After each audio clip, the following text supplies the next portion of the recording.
কৈলাসহর কুমারঘাট সড়কের জলাই গ্রামের ভাঙা সেতুর পাশে অস্থায়ী সেতুতে ফের দুর্ঘটনায় পড়ল চাল বোঝাই লরি। সরকারের বদান্যতায় ভাঙা সেতু সারাইয়ের উদ্যোগ নেই দীর্ঘ কয়েক মাস ধরেই অভিমত স্থানীয় মানুষের। ঘটনার বিবরণে জানা গেছে TR01U1648 নম্বরের 6 চাকার লরি 510 বস্তা চাল নিয়ে আসছিল আগরতলা থেকে। গন্তব্যস্থল ছিল কৈলাসহর। চালক একাই গাড়িটি নিয়ে আসছিলেন। জলাই গ্রামে অস্থায়ী সেতুর উপর লরিটি নিয়ন্ত্রণ হারিয়ে উল্টে যায়। কই যেতা এটা ওই পোল্ট্রি বাজার গুডাউনে কি লই আসতো গাড়ি করে ডাইল কি ডাল এটা মুসুর ডাল এটা কি কাউরি মানুষের না সরকারের? সরকারি।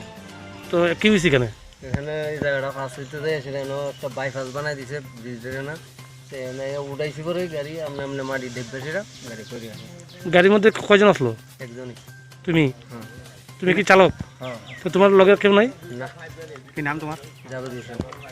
এই খবর ছড়িয়ে পড়তেই ছুটে আসে দমকল কর্মী এবং পুলিশ আধিকারিকের কথায় অল্পেতে বড় দুর্ঘটনার হাত থেকে রক্ষা পেল লরিটি। একটা ইনফরমেশন খারাপটা আইছিল ল্যান্ড ফোনে একটা গাড়ি অ্যাক্সিডেন্ট হয়েছে জলাইটে। হ্যাঁ, এটা আগরতলা থেকে 6 চাকা ট্রাক ডাল লই আইছি আগরতলা থেকে 510 বছর ডাল আছে।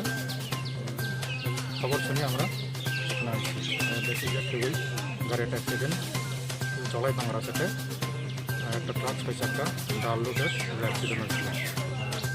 না এটা উঠামো আমরা অলরেডি ফুড ডেপুটি ধারে কথা হয়েছি তারা আইটেছে এটা আরেকটা গাড়ি দিয়ে উঠে গেল।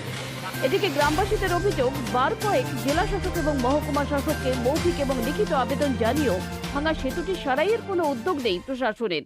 ফলে ক্ষোভ ধুমায়িত হচ্ছে জনমানুষে।